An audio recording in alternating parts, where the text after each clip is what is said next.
નમસ્કાર વિદ્યાર્થી મિત્રો, કરિયરમાં ડિજિટલ પ્લેટફોર્મ પર હું પંકજ સોસા આપ સૌનું હાર્દિક સ્વાગત કરું છું. વિદ્યાર્થી મિત્રો, આપણે ગુજરાતી સાહિત્યની શરૂઆત કરી હતી. એ ગુજરાતી સાહિત્યમાં આપણે શરૂઆતથી શું જોઈ ગયા તો કે ગુજરાતી સાહિત્યનો એક પરિચય લીધો, ગુજરાતી સાહિત્યનું યુગ વિભાજન જોયું, ગુજરાતી સાહિત્યના અલગ અલગ પ્રકારો જોયા. અને આજના આપણા સેશનમાં આપણે એક મહત્વના ટોપિકની ચર્ચા કરીશું, જેમાંથી એક પ્રશ્ન 100% હોય જ છે. અને મહત્વનો ટોપિક છે ગુજરાતી સાહિત્યિક સંસ્થાઓ. ગુજરાતી સાહિત્યના વિકાસ માટે, એના પ્રચાર પ્રસાર માટે જે સંસ્થાઓ કાર્યરત છે એમાંથી તમને એક પ્રશ્ન પૂછાય છે. આ સંસ્થાઓને કેવી રીતે તૈયારી કરવી, એમાં શું વાંચવું, કેવા પ્રશ્નો પૂછાયા છે અને કેવા પ્રશ્નો પૂછાઈ શકે છે, એની આપણે આજના સેશનમાં ચર્ચા કરીશું. આ ગુજરાતી સાહિત્યિક સંસ્થાઓને આપણે બે ભાગમાં જોઈશું, જેમાં આજે પહેલા ભાગમાં આપણે અમુક મહત્વની સંસ્થાઓ જોઈશું અને એના બીજા ભાગમાં બાકીની મહત્વની સંસ્થાઓ જોઈશું. આ ગુજરાતી સાહિત્યિક સંસ્થાઓમાં વાંચવાનું શું? તો યાદ રાખજો વિદ્યાર્થી મિત્રો, 5 પ્રશ્ન તમારે ખાલી યાદ રાખવાના ગુજરાતી કોઈ પણ સાહિત્યની સંસ્થા પૂરી થાય. પહેલો, એ સંસ્થાની સ્થાપના કયા વર્ષે થઈ? બીજો, એ સંસ્થાનો સ્થાપક કોણ? ત્રીજો, એ સંસ્થા ક્યાં આવી? ચોથું, એ સંસ્થા ગુજરાતી સાહિત્યના પ્રચાર માટે કોઈ મુખપત્ર ચલાવે છે તે કયું છે? અને પાંચમું, એ સંસ્થા દ્વારા કોઈ એવોર્ડ આપવામાં આવતો હોય તો? આ 5 પ્રશ્નો યાદ રાખો, ગુજરાતી સાહિત્યિક સંસ્થા પૂરી થઈ જાય. કયા કયા? એ સંસ્થાની સ્થાપનાનું વર્ષ કયું છે? એ સંસ્થાના સ્થાપક કોણ? એ સંસ્થા ક્યાં સ્થપાય? એ સંસ્થાનું મુખપત્ર કયું? અને સંસ્થા દ્વારા આપવામાં આવતો કોઈ એવોર્ડ હોય તો? ઓકે, તો આટલું કરો એટલે આ એક ટોપિક જે છે તમારો પૂરો થઈ જાય, 1 માર્ક તમારો રોકડો મળે. ઓકે, ચાલો શરૂઆત કરીએ છીએ આપણે આ ગુજરાતી સાહિત્યિક સંસ્થાઓ અને એ ગુજરાતી સાહિત્યિક સંસ્થાઓનો ભાગ 1. ઓકે, ચાલો, અને એમાં જોઈએ છે આપણે પહેલા નંબરની સંસ્થા, અને પહેલા નંબરની સંસ્થા છે ગુજરાત વર્નાક્યુલર સોસાયટી, જેના કાઉન્સમાં લખ્યું છે ગુજરાત વિદ્યાસભા. કારણ કે જ્યારે એની સ્થાપના થઈ ત્યારે ગુજરાત વર્નાક્યુલર સોસાયટીના નામ તરીકે થઈ હતી. જ્યારે એની સ્થાપના થઈ ત્યારે ગુજરાત વર્નાક્યુલર સોસાયટી તરીકે થઈ અને આઝાદી બાદ એનું નામ બદલીને ગુજરાત વિદ્યાસભા કરવામાં આવ્યું. એટલે તમને બંને નામ જોવા મળશે. ઓકે, ચાલો, પહેલો પ્રશ્ન, એની સ્થાપના કોણે કરી? તો એના સ્થાપક છે એલેક્ઝાન્ડર ફાર્બસ સાહેબ. તમે અહીંયા એલેક્ઝાન્ડર ફાર્બસ સાહેબનો ફોટો જોઈ રહ્યા છો. ઓકે, મૂળ ભારતીય નથી, વિદેશી છે, એટલા જ માટે એને ગુજરાતી ભાષા સાહિત્યનો પરદેશી પ્રેમી કહેવાય. આ એલેક્ઝાન્ડર ફાર્બસ સાહેબને અત્યારે ખાલી યાદ રાખો, એમણે ગુજરાત વર્નાક્યુલર સોસાયટીની સ્થાપના કરી છે. બાકી આપણે ગુજરાતી સાહિત્યકારોનું જ્યારે જીવન ચરિત્ર જોશું ત્યારે વ્યવસ્થિત એમને ભણીશું. પણ અત્યારે ખાલી યાદ રાખજો, ગુજરાત વર્નાક્યુલર સોસાયટીના સ્થાપક કોણ? તો કે એલેક્ઝાન્ડર ફાર્બસ સાહેબ. ઓકે, આની સ્થાપના ક્યારે થઈ? તો યાદ રાખજો 1848. સ્થાપના ક્યારે થઈ છે? 1848, 26 ડિસેમ્બર 1848. તારીખ ન યાદ રહે તો ચાલે, પણ સાલ જે છે ખાસ યાદ રાખજો. ઓકે, એની સ્થાપના ક્યાં થઈ? તો એની સ્થાપના થઈ છે અમદાવાદ ખાતે. ક્યાં થઈ છે? અમદાવાદ ખાતે. અને આ સંસ્થા દ્વારા કોઈ મુખપત્ર ચલાવવામાં આવે છે, તો યાદ રાખજો કયું છે? બુદ્ધિ પ્રકાશ. આ બુદ્ધિ પ્રકાશ નામનું સામાયિક ચલાવવામાં આવે છે. ઓકે, તો પહેલો પ્રશ્ન ક્લિયર થઈ ગયો, સ્થાપક કોણ? એલેક્ઝાન્ડર ફાર્બસ સાહેબ. બીજો પ્રશ્ન ક્લિયર, સ્થાપના ક્યારે થઈ? 1848. ત્રીજો પ્રશ્ન ક્લિયર, સ્થાપના ક્યાં થઈ? અમદાવાદ. અને ચોથો પ્રશ્ન, આ સંસ્થા દ્વારા કોઈ મુખપત્ર ચલાવાય? હા, ચલાવાય. કયું? બુદ્ધિ પ્રકાશ. યાદ રાખજો, ગુજરાત વર્નાક્યુલર સોસાયટી જે છે એની સ્થાપના એલેક્ઝાન્ડર ફાર્બસ સાહેબે કરી છે. પણ કોની મદદથી કરી છે? તો યાદ રાખજો, દલપતરામની મદદથી. આપણા જે ગુજરાતી સાહિત્યકાર હતા એ દલપતરામની મદદથી એલેક્ઝાન્ડર ફાર્બસ સાહેબે આ સંસ્થા સ્થાપી. બંને સારા એવા મિત્રો પણ હતા, ભણીશું આપણે આગળ. પણ દલપતરામનો પણ આ સંસ્થાની સ્થાપનામાં ફાળો છે. અને સ્વતંત્રતા બાદ આ સંસ્થા જે છે ગુજરાત વર્નાક્યુલર સોસાયટી, એનું નામ બદલી દેવામાં આવ્યું અને શું કરી દેવામાં આવ્યું? ગુજરાત વિદ્યાસભા કરી દેવામાં આવ્યું. ઓકે, તો અત્યારે જે તમે ગુજરાત વિદ્યાસભા તરીકે જેને જાણો છો, એ ગુજરાત વિદ્યાસભાનું સ્થાપના સમય નામ કયું હતું? ગુજરાત વર્નાક્યુલર સોસાયટી, જે હાલમાં ગુજરાત વિદ્યાસભા તરીકે ઓળખાય છે. ઓકે, ચાલો યાદ રાખજો, આ ગુજરાત વિદ્યાસભા અથવા તો ગુજરાત વર્નાક્યુલર સોસાયટી, આ સંસ્થા ગુજરાતી ભાષા અને ગુજરાતી સાહિત્યના વિકાસ માટે કામ કરતી સૌથી જૂની સાહિત્યિક સંસ્થા છે. આ સંસ્થા ગુજરાતી ભાષા અને સાહિત્યના વિકાસ માટે કામ કરતી સૌથી જૂની સંસ્થા છે. અને આ સંસ્થા દ્વારા 1849માં ગુજરાત વર્નાક્યુલર સોસાયટી દ્વારા વર્તમાન નામનું સાપ્તાહિક શરૂ કરવામાં આવેલું. સૌ પ્રથમ એણે સાપ્તાહિક જે શરૂ કરેલું એ કયું હતું? વર્તમાન. અને પાછળથી કયું શરૂ કર્યું? બુદ્ધિ પ્રકાશ. પાછળથી બુદ્ધિ પ્રકાશ નામનું પખવાડિક બહાર પાડવામાં આવ્યું. અને એ બુદ્ધિ પ્રકાશ શરૂઆતમાં પખવાડિક હતું અને પાછળથી માસિક સ્વરૂપે પ્રગટ થવા લાગ્યું. અને ખાસ યાદ રાખજો, આ પ્રશ્ન બહુ વાર પૂછાયો છે. બુદ્ધિ પ્રકાશ કઈ સંસ્થાનું મુખપત્ર છે? તો યાદ રાખજો, કઈ સંસ્થા? ગુજરાત વર્નાક્યુલર સોસાયટી અથવા તો ગુજરાત વિદ્યાસભા. અને આ સંસ્થાનું જે મુખપત્ર છે બુદ્ધિ પ્રકાશ, યાદ રાખવાનું છે, ગુજરાતી ભાષાનું પ્રથમ અને સૌથી જૂનું સાહિત્યિક સામાયિક છે. પ્રશ્ન પૂછાય ગુજરાતી ભાષાનું સૌ પ્રથમ અને સૌથી જૂનું સામાયિક કયું?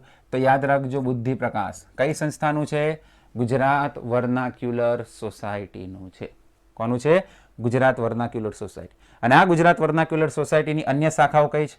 તો કે Bhoje Vidyabhavan, girls high school, Premanand hall, HK college, Brahmacharivadi, આ બધી શું છે? ગુજરાત વિદ્યાસભાની અન્ય શાખાઓ છે. યાદ રહે તો ઠીક છે, બાકી કાંઈ જરૂર છે નહીં. પણ સ્થાપનાનું વર્ષ, સ્થાપના કોણે કરી, સ્થાપના ક્યાં થઈ, ક્યાં સંસ્થા આવી છે, સંસ્થાનું મુખપત્ર કયું, આ બધી વસ્તુ તમારે ખાસ યાદ રાખવી પડશે. ઓકે, તો આ હતી આપણી પહેલી સંસ્થા ગુજરાત વર્નાક્યુલર સોસાયટી, જે હાલમાં ગુજરાત વિદ્યાસભા તરીકે ઓળખાય છે. ઓકે, ચાલો વધીએ આગળ. બીજી સંસ્થા અને ખૂબ જ મહત્વની સંસ્થા, અને એ સંસ્થા એટલે ગુજરાતી સાહિત્ય સભા. કઈ સંસ્થા? ગુજરાતી સાહિત્ય સભા. ચાલો, મેં તમને કીધું એમ 4 થી 5 પ્રશ્ન આપણે યાદ રાખવાના. પહેલો પ્રશ્ન, આ ગુજરાતી સાહિત્ય સભાના સ્થાપક કોણ? તો યાદ રાખજો રણજીતરામ વાવાભાઈ મહેતા. આ સંસ્થાના સ્થાપક કોણ છે? રણજીતરામ વાવાભાઈ મહેતા. આ સંસ્થાની સ્થાપના એમણે ક્યારે કરી? તો 1904માં. ક્યારે કરી? 1904માં. અને આ સંસ્થા ક્યાં આવી? તો યાદ રાખજો આ સંસ્થા આવી છે અમદાવાદ ખાતે. આ સંસ્થા ક્યાં આવી? અમદાવાદ. ઓકે, પણ કદાચ એવો પણ પ્રશ્ન પૂછે આ સંસ્થાનું જૂનું નામ શું હતું? તો યાદ રાખજો રણજીતરામ મહેતાએ 1898માં સોશિયલ એન્ડ લિટરરી એસોસિએશન નામની એક સંસ્થા અમદાવાદ ખાતે સ્થાપેલી. રણજીતરામ વાવાભાઈ મહેતાએ 1898માં સોશિયલ એન્ડ લિટરરી એસોસિએશન નામની સંસ્થા અમદાવાદ ખાતે સ્થાપી. અને એ જ સંસ્થાને 1904માં શું નામ આપવામાં આવ્યું? ગુજરાતી સાહિત્ય સભા નામ આપવામાં આવ્યું. ઓકે, તો ગુજરાતી સાહિત્ય સભાનું જૂનું નામ સોશિયલ એન્ડ લિટરરી એસોસિએશન. 1904માં સંસ્થાને નામ મળ્યું ગુજરાતી સાહિત્ય સભા, પણ 1898માં એની સ્થાપના થઈ ગઈ હતી સોશિયલ એન્ડ લિટરરી એસોસિએશનના નામે. આ સંસ્થા દ્વારા ખાસ યાદ રાખજો 1928 થી ગુજરાતી ભાષામાં ઉત્તમ પ્રદાન કરનારને, ઉત્તમ સર્જન કરનારને એક એવોર્ડ આપવામાં આવે છે. કયો એવોર્ડ? રણજીતરામ સુવર્ણચંદ્રક આપવામાં આવે છે. પ્રશ્ન બહુ વાર પૂછાયો, રણજીતરામ સુવર્ણચંદ્રક કઈ સંસ્થા દ્વારા આપવામાં આવે? ગુજરાતી સાહિત્ય સભા. અને પ્રશ્ન એ પણ બહુ વાર પૂછાયો, સૌ પ્રથમ રણજીતરામ સુવર્ણચંદ્રક વિજેતા કોણ? અત્યારે 1-2માં પણ પૂછાઈ ગયો, જીપીએસસીની એક્ઝામમાં પૂછાઈ ગયું કે ગુજરાતી સાહિત્ય સભા જે રણજીતરામ સુવર્ણચંદ્રક આપે, એ રણજીતરામ સુવર્ણચંદ્રક વિજેતા સૌ પ્રથમ કોણ હતો? યાદ રાખજો, બધાને જ ખબર હશે, ઝવેરચંદ મેઘાણી. ઓકે, તો 1928 થી દર વર્ષે આ જે છે સંસ્થા દ્વારા રણજીતરામ સુવર્ણચંદ્રક આપવામાં આવે છે, જે ગુજરાતી સાહિત્યનો સર્વોચ્ચ પુરસ્કાર કહેવાય છે. અને સૌ પ્રથમ આ પુરસ્કાર 1928માં ઝવેરચંદ કાળીદાસ મેઘાણીને પ્રાપ્ત થયો હતો. કોને પ્રાપ્ત થયો હતો? ઝવેરચંદ કાળીદાસ મેઘાણીને. અને ખાસ યાદ રાખજો ગુજરાતી સાહિત્યકારો, 2 સાહિત્યકારોને યાદ રાખવાના, એક ધૂમકેતુ અને બીજા લાભશંકર ઠાકર. ધૂમકેતુ એટલે ગૌરીશંકર ગોવર્ધનરામ જોશી. આ ધૂમકેતુ અને લાભશંકર જાદવજી ઠાકર 2 એવા સાહિત્યકાર છે જેમને રણજીતરામ સુવર્ણચંદ્રક મળ્યો, પણ એમણે શું કર્યો? એનો અસ્વીકાર કર્યો. તો સૌ પ્રથમ રણજીતરામ સુવર્ણચંદ્રક વિજેતા ઝવેરચંદ મેઘાણી છે, યાદ રાખજો. અને 2 સાહિત્યકાર કોણ? ધૂમકેતુ અને લાભશંકર જાદવજી ઠાકર. એના દ્વારા એમનો શું કરવામાં આવ્યો છે? અસ્વીકાર. ઓકે, તો ચાલો યાદ રાખજો, આ સંસ્થાના સ્થાપક કોણ છે? રણજીતરામ વાવાભાઈ મહેતા. આ સંસ્થા ક્યારે સ્થપાણી? 1904. આ સંસ્થા ક્યાં આવી? અમદાવાદ. એનું જૂનું નામ શું? 1898માં આ સંસ્થા સ્થપાયેલી સોશિયલ એન્ડ લિટરરી એસોસિએશનના નામથી, જે પાછળથી 1904માં ગુજરાતી સાહિત્ય સભા તરીકે ઓળખાય. અને આ સંસ્થા એક મહત્વનો એવોર્ડ આપે. કયો? રણજીતરામ સુવર્ણચંદ્રક 1928થી આપે. સૌ પ્રથમ કોને મળ્યો? ઝવેરચંદ કાળીદાસ મેઘાણીને. અને બે સાહિત્યકારો કોણ? ધૂમકેતુ અને લાભશંકર જાદવજી ઠાકર. આ બંને સાહિત્યકારોએ આનો શું કર્યો છે? અસ્વીકાર કર્યો છે. ઓકે, તો વિદ્યાર્થી મિત્રો અહીંયા એક લિસ્ટ છે રણજીતરામ સુવર્ણચંદ્રક વિજેતા સાહિત્યકારોનું. ઓકે, આપણે હંમેશા પ્રથમ વિજેતાને જ યાદ રાખીએ છીએ કે સૌ પ્રથમ કોણ, સૌ પ્રથમ કોણ, બીજા ત્રીજાને ભૂલી જ જઈએ છીએ દરેક વસ્તુમાં. તો યાદ રાખજો, બધાને જ ખબર છે સૌ પ્રથમ રણજીતરામ સુવર્ણચંદ્રક વિજેતા ઝવેરચંદ મેઘાણી છે. બીજા કોણ છે? તો 1929માં બીજા હતા ગીજુભાઈ બધેકા. આ ગીજુભાઈ બધેકા જેનો જન્મદિવસ 15 નવેમ્બર. ઓકે, આ 15 નવેમ્બર ગુજરાત સરકારે જાહેરાત કરી છે કે આ 15 નવેમ્બરને આપણે બાળ વાર્તા દિન તરીકે ઉજવીશું. કારણ કે ગીજુભાઈ બધેકા બાળ સાહિત્ય માટે જાણીતા હતા. બાળકોને ગમે એવું લખ્યું છે અને એટલા જ માટે એમને બાળકોની મુછાળી માં કહેવામાં આવતા.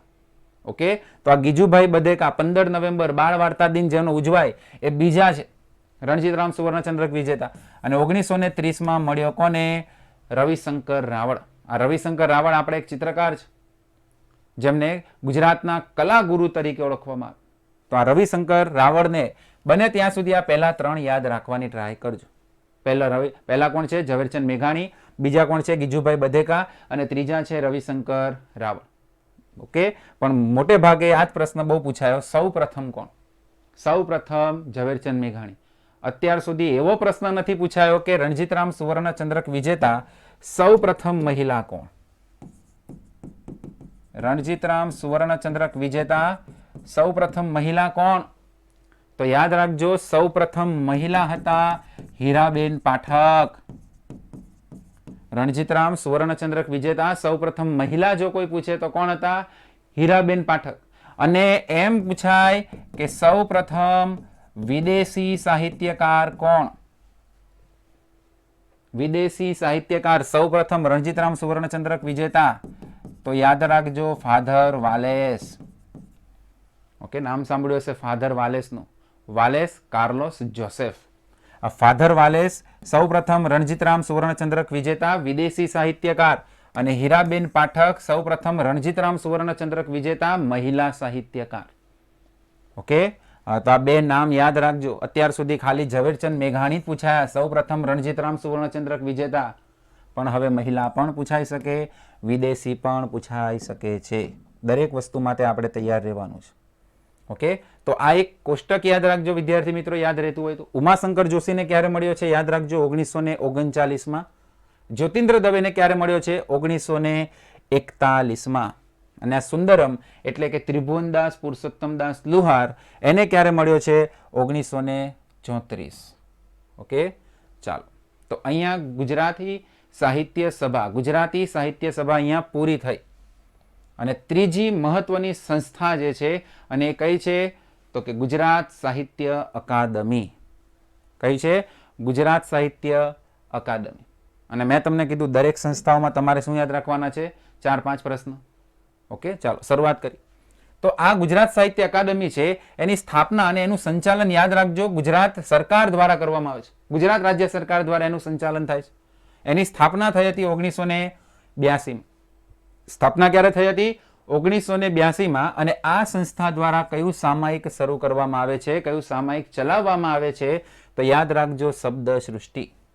આ સંસ્થા દ્વારા કયું સામાયિક ચલાવવામાં આવે? શબ્દ સૃષ્ટિ. અને ખાસ યાદ રાખજો, આ સંસ્થા ક્યાં આવી? તો આ સંસ્થા આવી છે ગાંધીનગર. ક્યાં આવી છે? ગુજરાતના પાટનગર ગાંધીનગર ખાતે. અને ગુજરાત સાહિત્ય અકાદમી જે છે એના પ્રથમ અધ્યક્ષ કોણ હતા? મોહમ્મદ માંકડ હતા. ગુજરાત સાહિત્ય અકાદમીના સૌ પ્રથમ અધ્યક્ષ કોણ હતા? મોહમ્મદ માંકડ. આ ગુજરાત સાહિત્ય અકાદમી 1983 થી સ્વાયત્ત અકાદમી અથવા તો સ્વાયત્ત સંસ્થા તરીકે કાર્યરત થઈ. સ્વાયત્ત સંસ્થા. અને એના અધ્યક્ષ બનેલા તે સમયે કોણ? મનુભાઈ પંચોળી. કોણ બનેલા? મનુભાઈ પંચોળી. અને ઉપાધ્યક્ષ બનેલા કોણ? યશવંત શુક્લ. કોણ બનેલા? યશવંત શુક્લ. તો 1982માં સંસ્થાની સ્થાપના થઈ. સૌપ્રથમ અધ્યક્ષ મોહમ્મદ માંકડ હતા. 1983માં સ્વાયત્ત સંસ્થા તરીકે આવી અને તે સમયના અધ્યક્ષ હતા મનુભાઈ પંચોળી, ઉપાધ્યક્ષ હતા યશવંત શુક્લ. અને ખાસ યાદ રાખજો, ગુજરાત સાહિત્ય અકાદમી દ્વારા 1983 થી શબ્દ સૃષ્ટિના નામે એક મુખપત્ર શરૂ કરવામાં આવે છે, જે દર માસે પ્રકાશિત થાય છે, માસિક છે. ઓકે, તો આ પણ પ્રશ્ન બહુ પૂછાઈ ગયો કે ભાઈ શબ્દ સૃષ્ટિ કઈ સંસ્થાનું મુખપત્ર છે? યાદ રાખજો, શબ્દ સૃષ્ટિ આવે એટલે ગુજરાત સાહિત્ય અકાદમી આવે. અને આ ગુજરાત સાહિત્ય અકાદમી જે છે 1983 થી 1 લાખનો ગૌરવ પુરસ્કાર દર વર્ષે આપે છે. ઓકે, ગૌરવ પુરસ્કાર. આ ગૌરવ પુરસ્કાર કઈ સંસ્થા દ્વારા આપવામાં આવે? તો ગુજરાત સાહિત્ય અકાદમી દ્વારા. કોના દ્વારા? ગુજરાત સાહિત્ય અકાદમી. ઓકે, તો આ ગુજરાત સાહિત્ય અકાદમી જેનું સંચાલન ગુજરાત રાજ્ય સરકાર દ્વારા કરવામાં આવે, 1982માં સ્થપાય છે, ગાંધીનગર ખાતે આવી અને આ સંસ્થાનું મુખપત્ર કયું છે? તો કે શબ્દ સૃષ્ટિ. ચાલો, આ ગુજરાત સાહિત્ય અકાદમી દ્વારા જે ગૌરવ પુરસ્કાર આપવામાં આવે છે એની વાત કરીએ તો આ ગૌરવ પુરસ્કારની શરૂઆત ક્યારથી થઈ હતી? તો કે 1983. સાહિત્ય ગૌરવ પુરસ્કારની શરૂઆત 1983 થી થઈ. આ ગુજરાત સાહિત્ય અકાદમી દ્વારા દર વર્ષે ગુજરાતી, પછી હિન્દી, સંસ્કૃત, સિંધી, ઉર્દુ અને કચ્છી ભાષામાં મહત્વનું સાહિત્ય પ્રદાન કરનાર સાહિત્યકારોને આ પુરસ્કારથી સન્માનિત કરવામાં આવે છે. કઈ કઈ? ગુજરાતી છે, હિન્દી છે, સંસ્કૃત છે, સિંધી છે, ઉર્દુ અને કચ્છી. આ પુરસ્કારમાં કેટલા લાખ રૂપિયાની ધનરાશિ આપવામાં આવે છે? 1 લાખ રૂપિયાની ધનરાશિ આપવામાં આવે છે. અને મહત્વનો ઇમ્પોર્ટન્ટ પ્રશ્ન એક જ બને છે કે સૌ પ્રથમ સાહિત્ય ગૌરવ પુરસ્કાર વિજેતા કોણ હતા? તો યાદ રાખજો, કોણ હતા? વિષ્ણુ પ્રસાદ ત્રિવેદી. સૌ પ્રથમ સાહિત્ય ગૌરવ પુરસ્કાર વિજેતા કોણ હતા? વિષ્ણુ પ્રસાદ ત્રિવેદી, 1983. બીજી મહત્વની બાબત યાદ રાખજો, 1985માં ઉમાશંકર જોશીને આ પુરસ્કાર આપવામાં આવેલું, પણ ઉમાશંકર જોશી એનો શું કર્યો? અસ્વીકાર કર્યો. અને 2018માં મોહમ્મદ માંકડને આ પુરસ્કાર આપવામાં આવેલો. કોને આપેલો? મોહમ્મદ માંકડને. ઓકે, ન યાદ રહી, ઘણું બધું છે, બરાબર. વિદ્યાર્થી જે છે એને ફોકસ અમુક વસ્તુ પર આપીએ તો ખાસ એક વસ્તુ યાદ રાખજો, સાહિત્ય ગૌરવ પુરસ્કાર વિજેતા સૌ પ્રથમ કોણ હતા? વિષ્ણુ પ્રસાદ ત્રિવેદી. ઓકે, તો આ હતો ગુજરાત સાહિત્ય અકાદમી દ્વારા આપવામાં આવતો સાહિત્ય ગૌરવ પુરસ્કાર.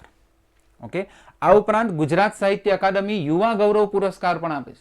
શું આપે છે? યુવા ગૌરવ પુરસ્કાર. અને એની શરૂઆત ક્યારથી થઈ હતી? તો કે એની શરૂઆત 2007 થી થઈ હતી.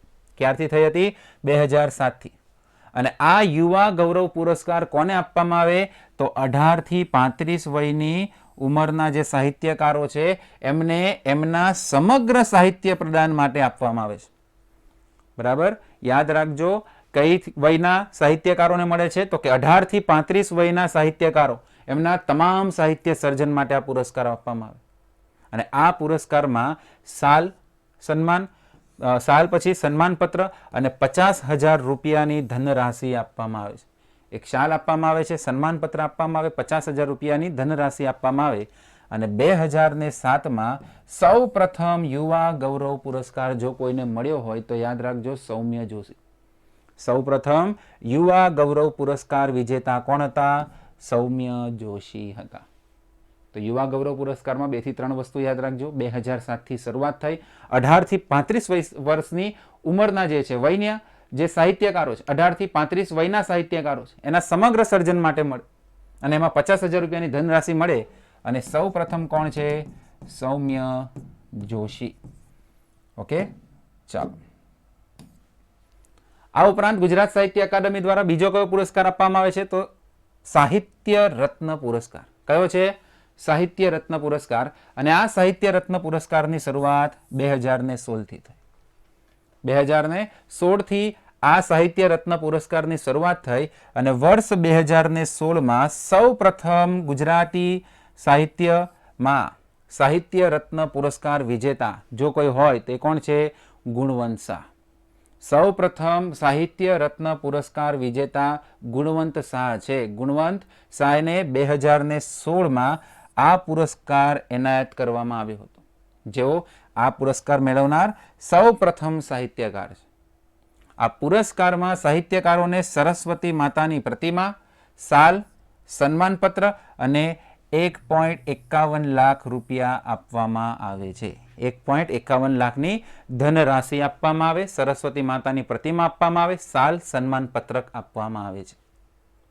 અને યાદ રાખજો 2017માં આ પુરસ્કાર ભગવતી કુમાર શર્માને આપવામાં આવ્યો હતો. કોને આપવામાં આવ્યો હતો? ભગવતી કુમાર શર્મા. તો સાહિત્ય રત્ન પુરસ્કાર જે સૌ પ્રથમ કોને મળ્યો? તો યાદ રાખજો કોને મળ્યો? ગુણવંત ભૂષણલાલ શાહને. અને ચોથો પુરસ્કાર છે રમણભાઈ નીલકંઠ હાસ્ય પારિતોષિક. તમને ખ્યાલ જ છે રમણભાઈ નીલકંઠ જેમનું ગુજરાતી સાહિત્યમાં હાસ્ય ક્ષેત્રે બહુ પ્રદાન છે, રાઈટ. એમની સરસ મજાની કૃતિઓ તમે વાંચી જશે, જેમ કે ભદ્રમ ભદ્ર, રાઈટ. તો આ રમણભાઈ નીલકંઠ હાસ્ય પારિતોષિક આ પણ આપવામાં આવે છે અને આની શરૂઆત થઈ 2016થી. ઓકે, જાણીતા હાસ્ય સાહિત્યકાર રમણભાઈ નીલકંઠની યાદમાં આ પારિતોષિક આપવામાં આવે છે. અને આ પુરસ્કાર જે છે એમાં સાહિત્યકારોને સરસ્વતી માતાની પ્રતિમા, શાલ, સન્માનપત્ર અને 1 લાખ રૂપિયાની ધનરાશિ આપવામાં આવે છે. કેટલા રૂપિયાની? 1 લાખ રૂપિયાની ધનરાશિ આપવામાં આવે. અને ખાસ યાદ રાખજો રમણભાઈ નીલકંઠ હાસ્ય પારિતોષિક વિજેતા સૌ પ્રથમ સાહિત્યકાર કોણ છે? તો કે વિનોદ ભટ્ટ છે. સૌ પ્રથમ રમણભાઈ નીલકંઠ હાસ્ય પારિતોષિક વિજેતા વિનોદ ભટ્ટ, અને જેમને આ પુરસ્કાર વર્ષ 2016માં મળ્યો હતો. ક્યારે મળ્યો હતો? વર્ષ 2016માં. સૌ પ્રથમ રમણભાઈ નીલકંઠ હાસ્ય પારિતોષિક વિજેતા સાહિત્યકાર કોણ છે? વિનોદ ભટ્ટ. અને 2017માં સાહિત્યકાર કોને મળ્યા હતા? તારક મહેતાને આ પુરસ્કાર મળ્યો હતો. કોને મળ્યો? તારક મહેતા. આ તારક મહેતાને તમે જાણો જ છો. આ તારક મહેતાની એક કૃતિ હતી દુનિયાને ઊંધા ચશ્મા, અને એ જ દુનિયાને ઊંધા ચશ્મા પરથી સબ પર, है ना, સોની સબ પર એક સિરિયલ આવે છે, તમને ખ્યાલ જ છે કઈ? તારક મહેતા કા ઉલ્ટા ચશ્મા. ઓકે, એ તારક મહેતાની કૃતિ હતી ને દુનિયાને ઊંધા ચશ્મા, એના પરથી બનેલી છે. ઓકે, તો ચોથો છે રમણભાઈ નીલકંઠ હાસ્ય પારિતોષિક 2016થી આપવામાં આવે, રમણભાઈ નીલકંઠના નામ પરથી આપવામાં આવે. અને સૌ પ્રથમ મળ્યો કોને? વિનોદ ભટ્ટને. અને 2017માં કોને મળ્યો? તારક મહેતા. ઓકે, આ ઉપરાંત યાદ રાખજો વિદ્યાર્થી મિત્રો, ગુજરાત સાહિત્ય અકાદમી જે છે એ ગુજરાત સાહિત્ય અકાદમી દ્વારા વર્ષ 2017થી જુદા જુદા સાહિત્યના જે પ્રકારો છે એ જુદા જુદા સાહિત્યના પ્રકારો માટે અલગ અલગ નવી શ્રેણીઓ શરૂ કરવામાં આવી છે. તો એમાંથી પણ કંઈક પ્રશ્ન પૂછાય છે. ઓકે, અલગ અલગ જે ગુજરાતી સાહિત્યના પ્રકારો હોય, જેમ કે નવલકથા છે, કાવ્ય છે, નાટક છે, નિબંધ છે, વાર્તા છે, તો એ ક્ષેત્રે પણ અલગ અલગ પુરસ્કારોની નવી શ્રેણી શરૂ કરવામાં આવી છે. બરાબર, એનું અહીંયા તમને એક કોષ્ટક આપ્યું છે, તમારે યાદ રાખવાનું છે કે ભાઈ ગુજરાત સાહિત્ય અકાદમી દ્વારા નવલકથા માટે કયો પુરસ્કાર શરૂ કરવામાં આવ્યો? તો નવલકથા માટે શ્રી ગોવર્ધનરામ નવલકથા પારિતોષિક. કયો પુરસ્કાર? ગોવર્ધનરામ નવલકથા પારિતોષિક. વાર્તા માટે તો કે વાર્તા માટે મલિયા નીલ વાર્તા પારિતોષિક. વાર્તા માટે કયો પારિતોષિક? મલિયા નીલ વાર્તા પારિતોષિક. કાવ્ય માટે સુંદરમ કાવ્ય પારિતોષિક. કાવ્ય માટે કયો છે? સુંદરમ કાવ્ય પારિતોષિક.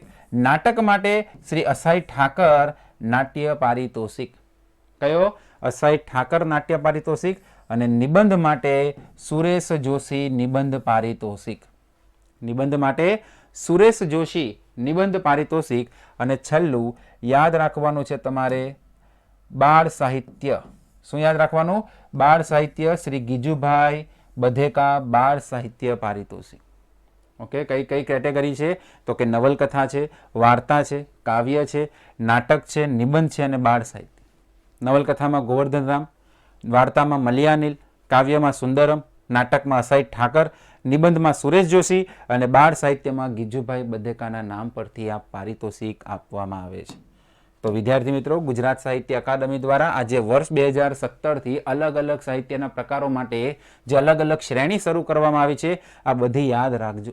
ક્યાંક ને ક્યાંક અવારનવાર પ્રશ્ન આવા પૂછાઈ શકે, નક્કી નહીં, ગમે ત્યાંથી પ્રશ્ન પૂછાય, તમારે બધું યાદ રાખવું પડશે. ઓકે, તો આ હતી ગુજરાત સાહિત્ય અકાદમી. ઓકે, ચાલો. તો વિદ્યાર્થી મિત્રો, ગુજરાતી સાહિત્યની સંસ્થાઓના આજના પહેલા ભાગમાં આપણે 3 મહત્વની સંસ્થાઓ જોઈ. કઈ કઈ? તો કે પહેલી જોઈ ગુજરાત વર્નાક્યુલર સોસાયટી, બીજી કઈ જોઈ ગુજરાતી સાહિત્ય સભા, અને ત્રીજી કઈ જોઈ તો કે ગુજરાતી સાહિત્ય અકાદમી. ઓકે, તો વિદ્યાર્થી મિત્રો, આ હતો ગુજરાતી સાહિત્ય સંસ્થાઓનો ભાગ 1. આવતા લેક્ચરમાં આપણે ગુજરાતી સાહિત્ય સંસ્થાઓનો ભાગ 2 જોશું, અને એમાં અલગ અલગ મહત્વની સંસ્થાઓ આપણે જોઈશું, જેમ કે ગુજરાતી સાહિત્ય પરિષદ છે. ઓકે, તો આવી જે સંસ્થાઓ જે છે એને આપણે નેક્સ્ટ લેક્ચરમાં આપણે એનું શું કરીશું તો કે એનો અભ્યાસ કરીશું. તો વિદ્યાર્થી મિત્રો, આજનો લેક્ચર જે છે એ તમે સારી રીતે જુઓ. આશા રાખીએ છીએ કે તમને અમારા વિડીયો પસંદ આવતા હોય, અને જો તમને અમારા વિડીયો પસંદ આવતા હોય તો અમારી ચેનલને લાઇક કરો, શેર કરો અને સબસ્ક્રાઈબ કરો. મળતા રહેશું આવા અવનવા વિડીયો સાથે. જય હિન્દ, જય ભારત. Thank you.